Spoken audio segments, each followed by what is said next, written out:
Abdullah ibn Umar, he went to the city limits of Medina. As he was leaving, he saw a shepherd with some sheep. And Ibn Umar had a dining set for him and his friends.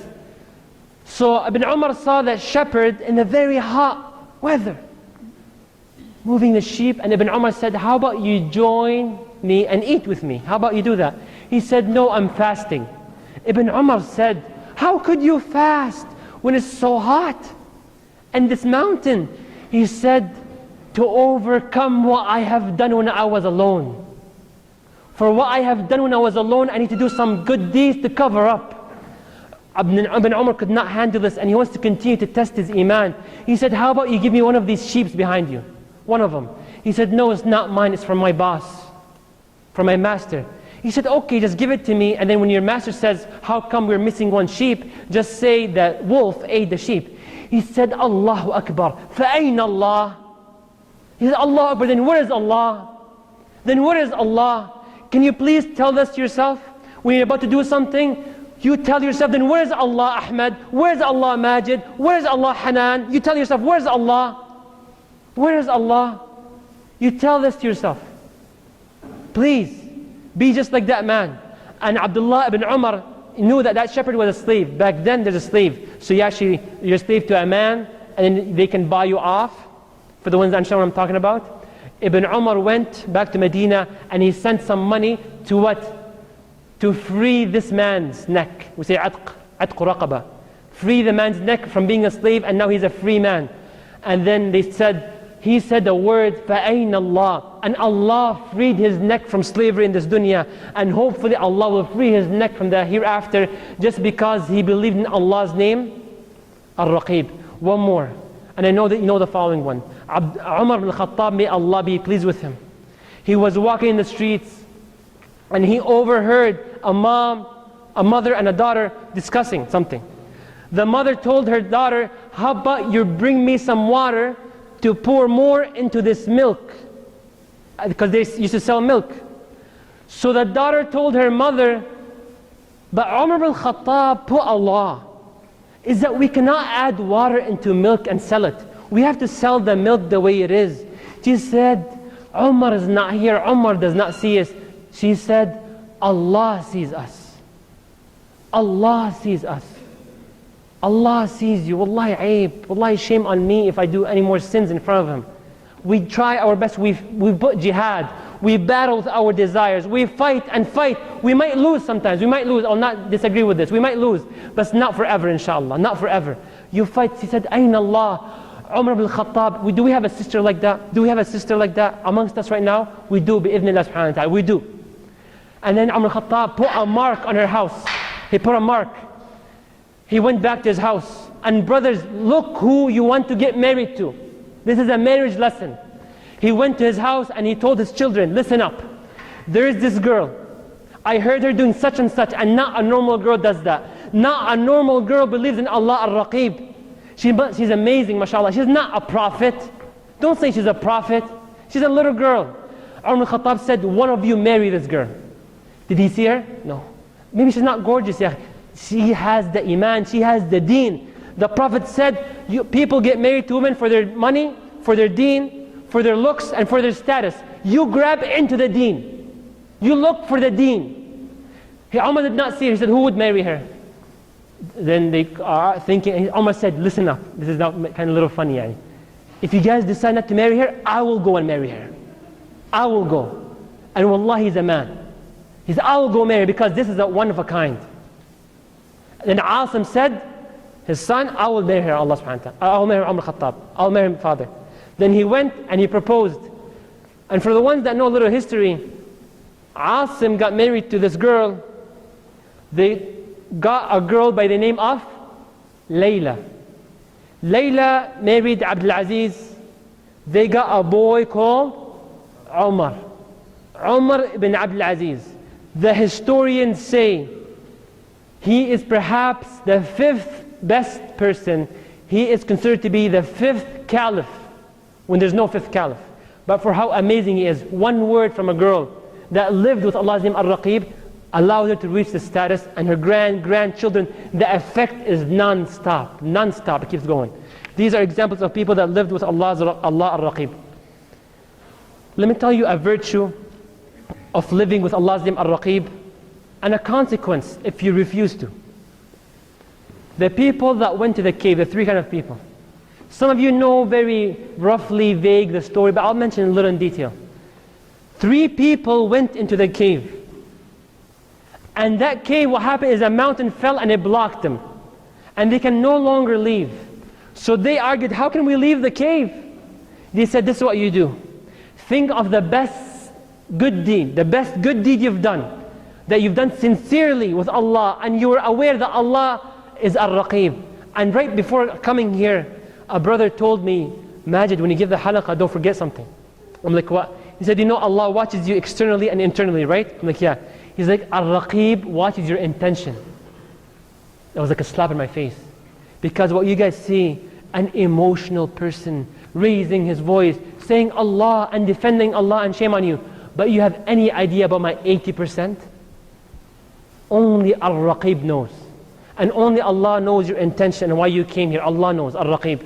So the 3 people in the cave, they said, let's do a talk about a good deed, mention to Allah, so He can move the rock, move the mountain away from us. So one man said, I had a land and I hired workers. And each worker came from the beginning of the day, from the beginning of the shift. As they were working in the afternoon, in the midday, I needed another person to come, so I hired another person. That person that came after the midday, he worked as hard and he produced the same amount as the person that came at the beginning of the day.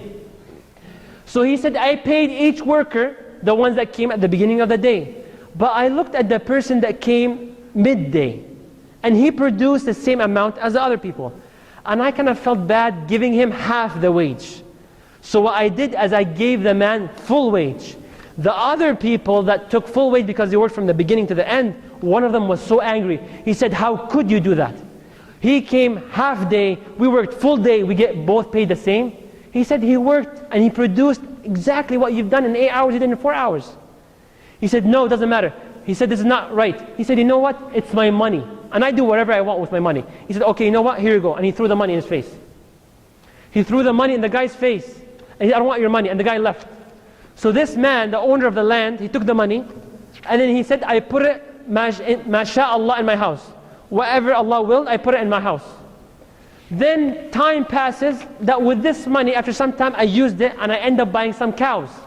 And I started growing my land and I became so rich, masha'Allah.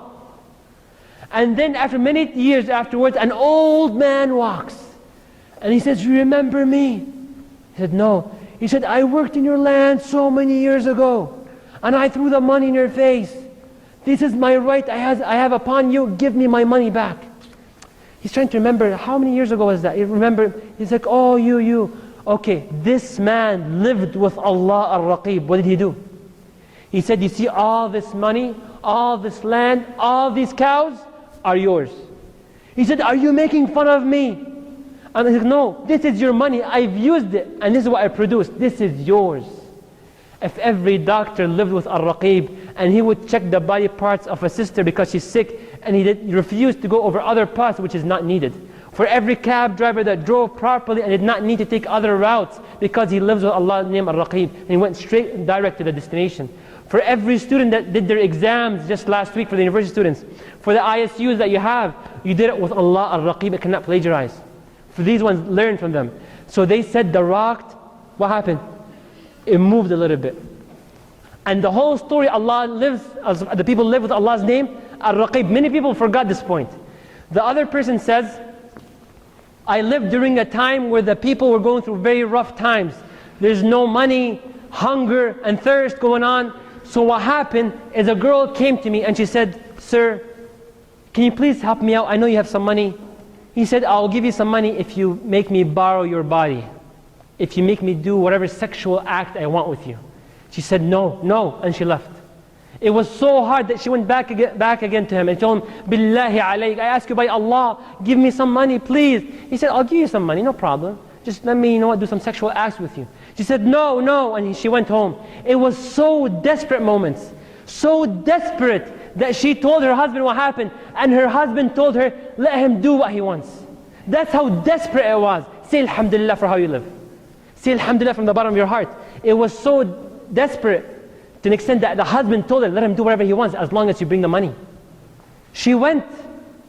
She didn't believe in Allah's name al-Wakil for sure. She didn't believe in Allah's name al-Razzaq, that's for sure. She went and she told him, I want some money. He's like, I told you the condition twice. You want some money? Okay, but let me use your body. She said, okay. Then as they were getting ready, and then he's almost about to approach her, and this is it, she moves out. And he told, what happened? She said, خِفْتُ رَبَّ الْعَالَمِينَ. I feared Allah subhanahu wa ta'ala, al-Raqeeb, I fear him.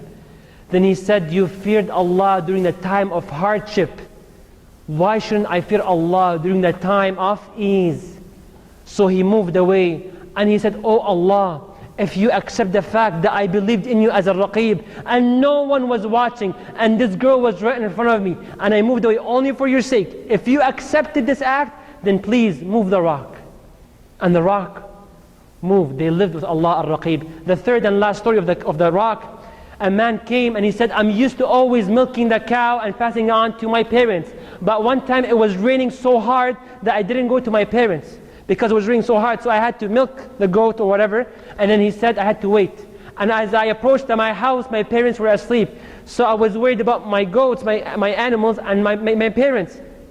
I didn't want them to get lost, nor did I want to wake up my parents. So I waited all night for my parents. Do they see him? Would the parents care? They don't know.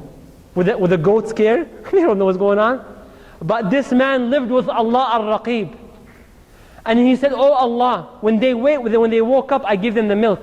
And they drank from it. Oh Allah, if you accept my action that I did this for you, then move the rock. And the rock totally moved and it was open for them and they left.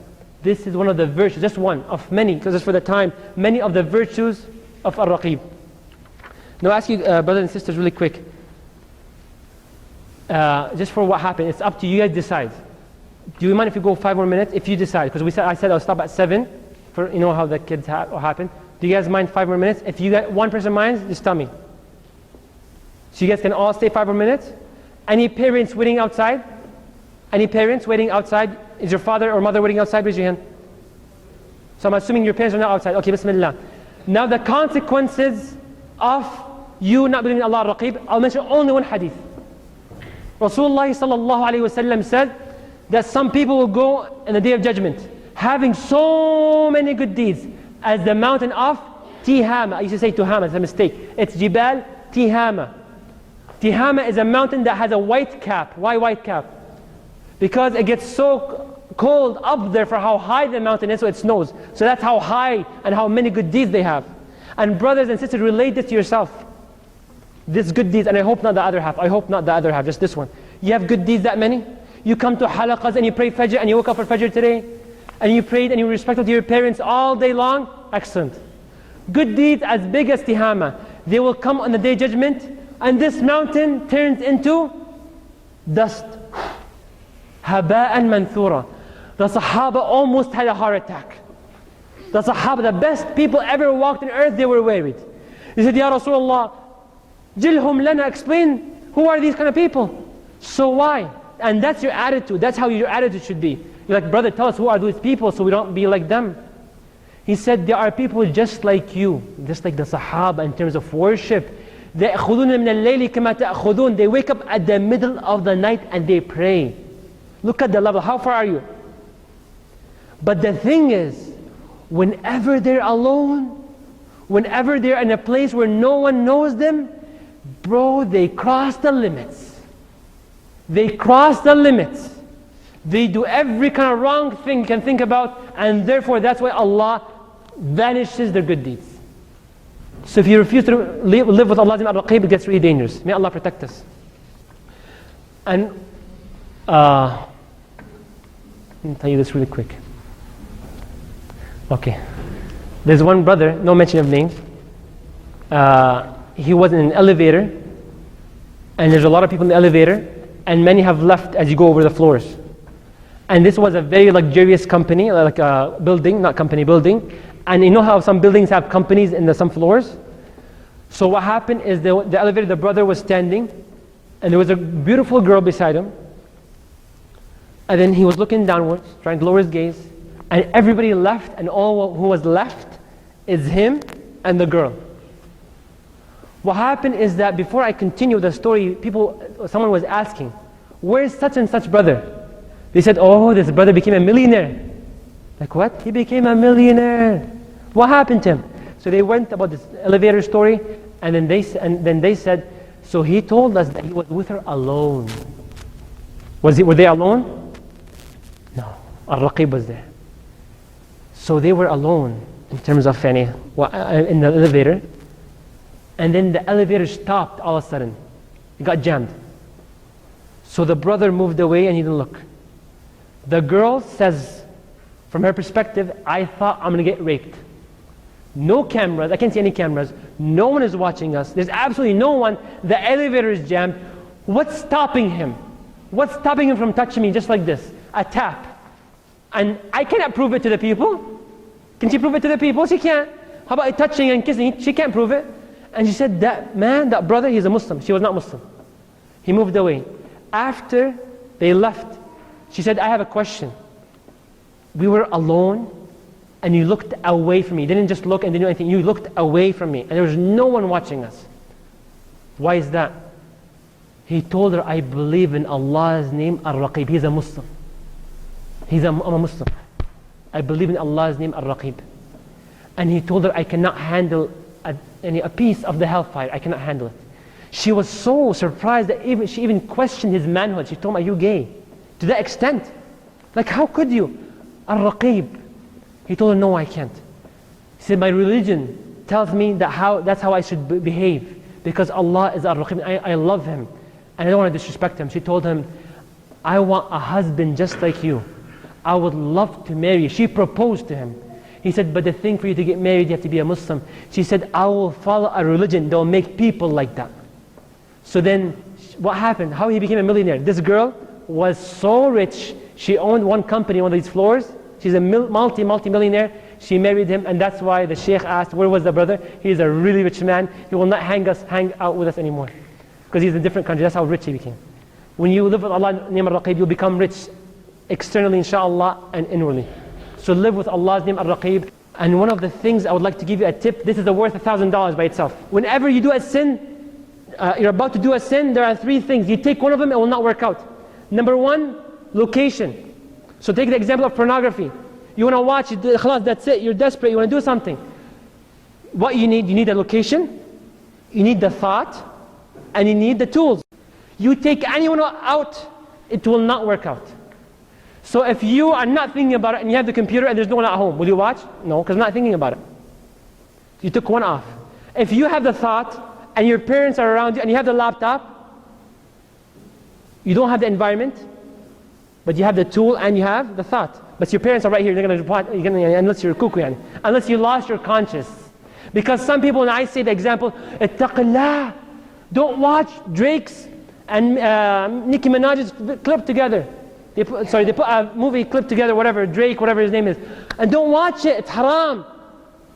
Can you dare to do this in front of your parents? My parents don't care.